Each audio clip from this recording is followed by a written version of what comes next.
Olá, sejam todos muito bem-vindos a essa nossa semana, que na verdade é uma jornada de imersão em técnicas de redação e de construção textual de maneira geral. Hoje nós vamos começar o nosso terceiro encontro com uma proposta muito interessante, que na verdade é um facilitador para muitas pessoas. Sim, porque o tema de hoje ele acaba sendo uma pedrinha no sapato para muitas pessoas. Antes da gente falar efetivamente sobre esse tema, vamos a um ditado popular aqui, muito rapidamente, que diz o seguinte: o que começa bem, termina bem. Já ouviram esse dito em algum lugar? Tudo aquilo que começa bem, termina bem. E o que não começa bem? É exatamente sobre isso que nós vamos falar agora. Nós vamos dedicar esse nosso terceiro encontro às nossas técnicas de introdução textual. Sim, existe uma forma de promover a introdução de um texto para que ela seja sempre muito bem feita e que com isso você consiga desenvolver bem todo o corpo textual. Isso porque muitas pessoas, mesmo aquelas com muita facilidade para discorrer, e eu já ouvi vários relatos sobre isso, chegam até mim e falam: professor, olha, escrevo muito bem, gosto de escrever, gosto de sustentar a minha argumentação, concluo bem as minhas ideias, mas o meu maior problema mesmo está no pontapé inicial. Para começar o meu texto, eu sofro muito, eu tenho muitas dificuldades para introduzir o meu pensamento, para colocar ali no papel o início das minhas ideias. E é esse o grande desafio. Por isso que o ditado vem bem a calhar. De fato, quando você consegue dar um pontapé inicial, textual, digamos assim, que é a sua introdução, bem feito, há uma tendência a discorrer com mais leveza e mais tranquilidade. Mas afinal, o que é uma introdução e para que ela serve? Bom, o parágrafo introdutório é aquele que, como o nome diz, introduz o seu texto, abre a porta para que o leitor possa entrar e ali degustar da sua escrita, da sua literatura. E ele tem uma responsabilidade muito grande, porque de fato existe um outro ditado que diz: a primeira impressão é a que fica. Muitas vezes o leitor, pela introdução, ganha simpatia pelo seu texto. Por outro lado, se a introdução for jogada, não for muito boa, esse leitor começa já a olhar o que você escreveu com certo preconceito. E o que é realmente a introdução? Quando a gente pensa em definir esse parágrafo, temos que pensar na clareza das ideias que vamos expor. A introdução é o parágrafo que precisa situar o leitor no tempo, no espaço, mas principalmente no assunto que você vai abordar. Professor, é tanta coisa para falar, e o parágrafo introdutório numa redação para concurso público, numa redação para Enem ou demais vestibulares, em torno de 5, 6 linhas, me parece tão curto. Ela tem que dar conta disso tudo mesmo? Sim, precisa, necessita. Se você escrever uma introdução e essa introdução não trouxer ali uma situação no tempo, ou seja, qual é o recorte temporal que está sendo abordado, o espaço, a sociedade contemporânea brasileira, é o mundo inteiro, e no assunto principalmente, que é o que está sendo debatido a partir dali, a sua introdução terá um defeito. Agora, é fato também que isso se resolve com uma linha ou uma linha e meia no máximo. Captem aqui o exemplo comigo bem rapidinho. Vamos supor que haja um tema, e esse tema é a demarcação de terras indígenas. E que com essa frase que eu vou dizer agora, você já comece a situar o seu leitor em todas essas frentes que eu disse. Vamos lá.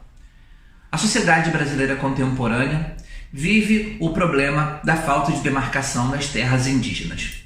Com essa frase, eu disse tempo, contemporâneo, espaço, a sociedade brasileira, e o assunto, que é o problema da demarcação ou da falta de demarcação dos territórios indígenas aqui no Brasil.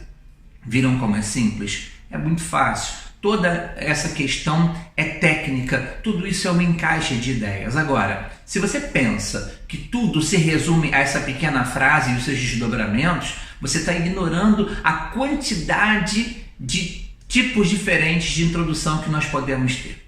Tá? Nós podemos fazer uma introdução, esteticamente falando, em mais de 15 tipos diferentes.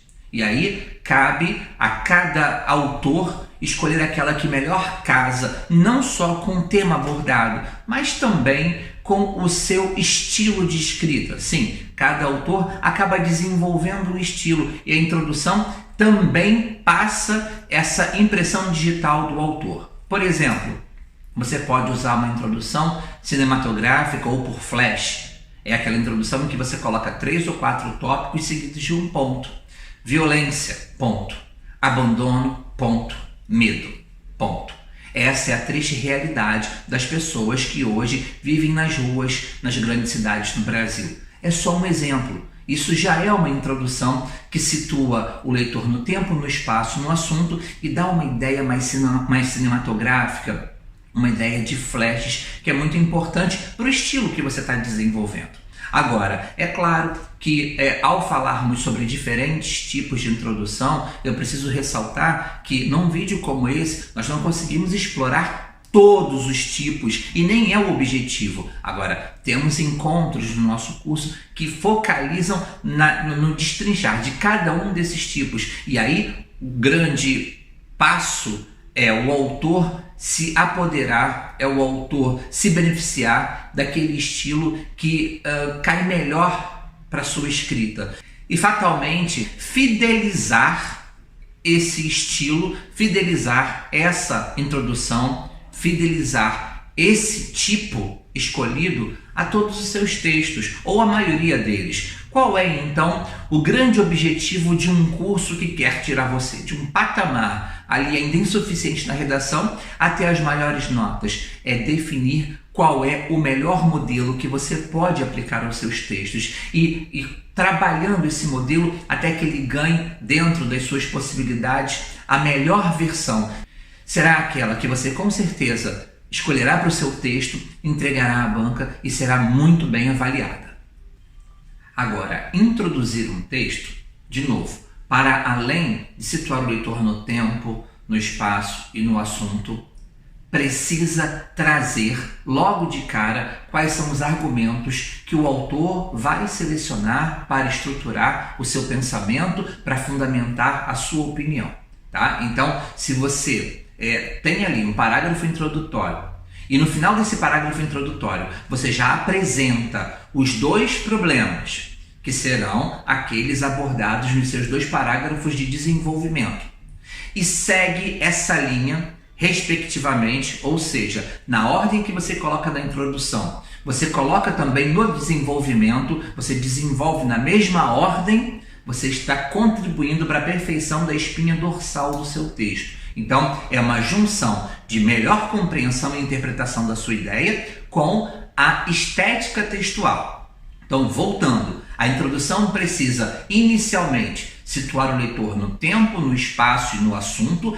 Essa é uma ordem que você pode escolher como vai ficar melhor e precisa, no final, apresentar as 2 ideias que serão os 2 argumentos usados como pilares para sustentar a opinião do autor, opinião que tem que ficar muito clara ao longo do texto. Então, se você faz tudo isso direitinho, com certeza o seu texto vai começar bem. E se é verdade que tudo que começa bem termina bem, adivinha, a sua nota tende a ser bem alta.